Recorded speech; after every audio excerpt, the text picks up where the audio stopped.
રંગીલા રાજકોટમાં યોજાનારા સૌરાષ્ટ્રના સૌથી મોટા ધરોહર લોકમેળાના પ્રારંભ થવા માટે ગણતરીના દિવસો બચ્યા છે, ત્યારે સંચાલકો દ્વારા જોરશોરથી તૈયારીઓ શરૂ કરવામાં આવી છે।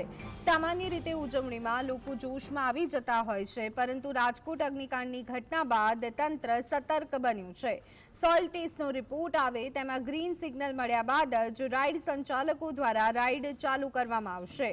રાજ્ય સરકારની એસઓપીનું પાલન કરવા માટે પ્લોટ ધારકો અને રાઇડ સંચાલકો તંત્રની ભારે સમજાવટ બાદ તૈયાર થયા છે। લોકમેળાને લઈ અને લોકોમાં ઉત્સાહ જોવા મળી રહ્યો છે, તો પ્લોટ ધારક વિરેન્દ્રસિંહ ગોહિલે કહ્યું હતું કે જમીનનો સોઇલ ટેસ્ટ કરાવ્યો, રિપોર્ટ 2 દિવસ પછી આવશે। અહીં જમીન પથરાળ હોવાથી ટેસ્ટ પાસ થશે તેવી આશા વ્યક્ત કરી હતી। હાલ પ્રાયોગિક ધોરણે રાઇડ્સ ઊભી કરી દેવામાં આવી છે।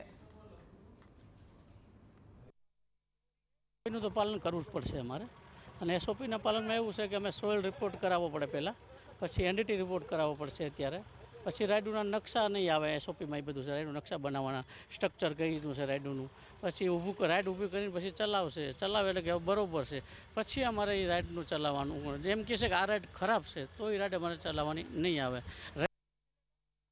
બધું કામકાજ બધું રેડી હોય અને જે રીતે અમે માલ અમારો ચકડોળ રાઇડ અમે ફિટિંગ કરતા હોય વ્યવસ્થિત, એ રીતે અમે અહીંયા માલ ફિટિંગ કરું છું બરાબર। એમાં અમારે જોખમ મળો એવું કાંઈ નથી છે, અને અમારી રાઇટો